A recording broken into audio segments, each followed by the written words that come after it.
Out here today with the Helion Conquest 10SC XV brushless conversion.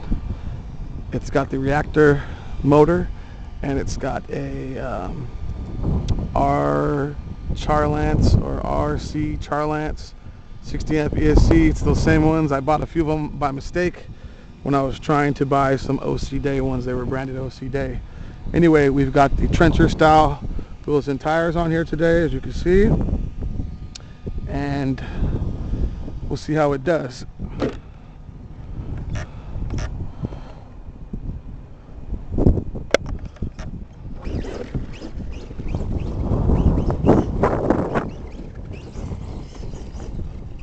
Out here on this dry grass and weeds, see how she runs. Now with the previous wheels and tires I had on here, they're an HSP style, almost kind of like a Chevron, and they did okay. They're more offsets, they're a little bit wider, and they're a little bit smaller though. But in the sandy stuff and in the dry stuff, it was having traction issue. These things are eating up out here like it's nothing out here in this thicker weeds.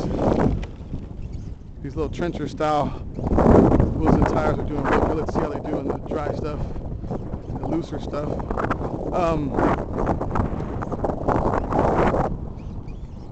What I did notice is that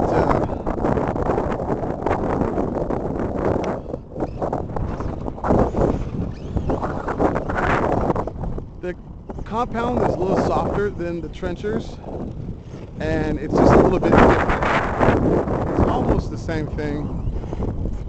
It's just staggered a little bit differently.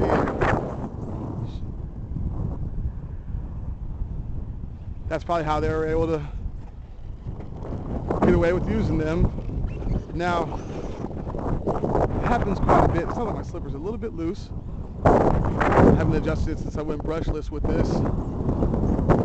Tighten that like a quarter turn.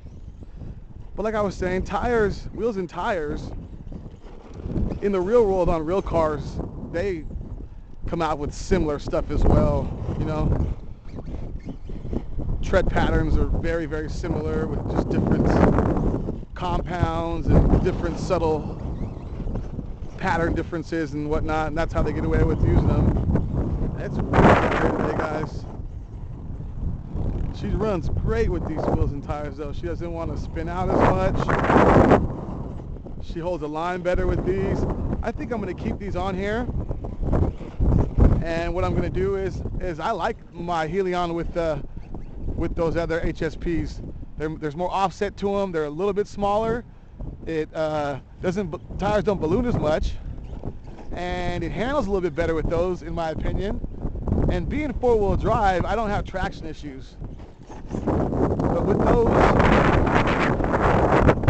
Chevron style HSP wheels and tires on this truck being two-wheel drive, I was having traction issues. What's up, man? That's pretty fast. It's a wheelie machine.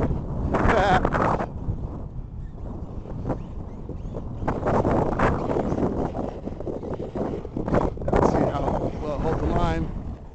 Yeah, it holds the line a lot better with these on this surface and in the weeds and the grass.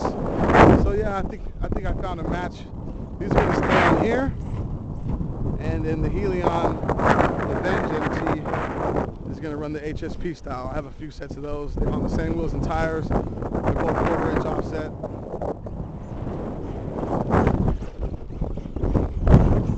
Check, guys, this is $100. It's a great chassis. It's got a good transmission. It's got good suspension, and it has everything. It's only $100, and it's $150 for the brushless. You cannot beat it. I was able to run mine on 2S and 3S a handful of times. I know Hey Dad ran his on 3S. He's got the monster truck version, like the HSP Grampus, the Conquest MT. I had the same chassis, did a video on it not long ago. But he ran his on 3S brushed, and it burnt up on the first pull the trigger, he said. And that's unfortunate. I was able to run this one. It's a Hobbytown 1040 rebranded ESC. They run 3S all day, and I think it's a 19 turn. It's a 19 or 20 turn 550, and it handled 3S about, I don't know, 3-4 times, and I took it out. You know, a lot of the motors will burn up on 3S after a few minutes of running. They get hot. Only some of them can handle it. Like the VRX 19 turn 550 handles that all day long. No problem. Doesn't even get really that hot. And I've been running those on 3S for about a year.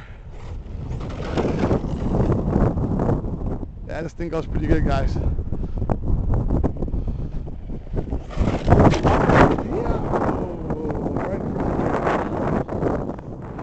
Could get a really first set for this probably pretty easily. Maybe even put something right in the middle here.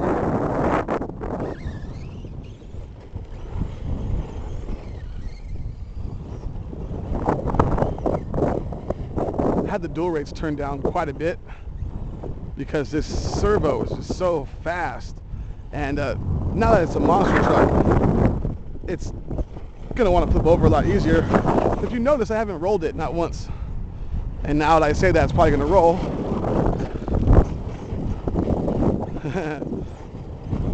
That's how it always goes. But it's going good. Like I was saying, this is $100. It's a real short course length and everything. It's a 13-inch wheelbase. It's a real short course chassis. It's not like one of those buggies with the short course body on it like you see a lot of. I've had a few of those. They won't let you run those at the track. You have to be in a specific wheelbase. And yeah, I like it with the dual rates turned down. It doesn't turn as sharp, but it doesn't roll. Anyway, guys, this is a legit short course truck for $100. It's almost unthinkable. The only other legit short course truck that's in the close realm with this would be the Torment. But the Torment's on a high center of gravity chassis. Although it is short course regulation and it does handle really well. This is on the low center of gravity chassis, a wide. It's almost exactly like my, oh, there's the roll we were talking about. That was a traction roll when I hit that sandy area right there. Speaking of sandy, my friend Sandra is down here somewhere. I was talking to her earlier. Maybe she'll show up here.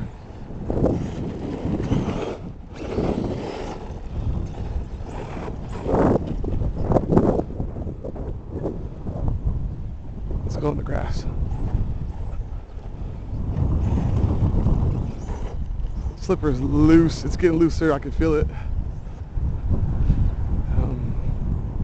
I don't want it too tight.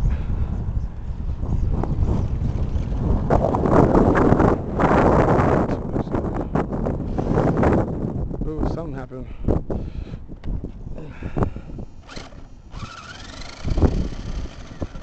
Oh yeah, slipper's loose. Slipper's too loose, guys. All right. Yeah, that's the slipper.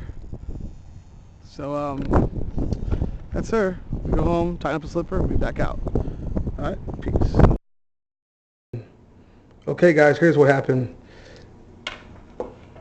Okay, this gear here has a pin that sits down in it, and that's sheared around. You see how it's sheared around the edges? It's supposed to be sitting down in that gear, but that sheared. And so since that's not turning, the whole transmission is not turning. So the gears actually are okay except for up at the top where it got messed up. I could probably rig something up to make this work, but they sell this specific gear metal. And so I'll just get a metal one of those. I don't know if they have these ones metal or the metal diff. I could look into that. They do have some metal diff options. I know that it's metal diff gears. You can hear the metal diff gears. and it's sealed. I haven't ever had a problem with these transmissions before. This one came with no grease, but it wasn't a heating issue. It was a pin. The pin ate its way through the keyway. There's normally a keyway right here where this pin slides into, but it's gone now, and as you can see, it just spins freely. It just spins freely like that. So I'll order some parts and be back out, and I'm going to grease this up, clean this all up. Everything else is fine. Just get the metal one of these, and we'll have that problem anymore. All right, guys. Peace.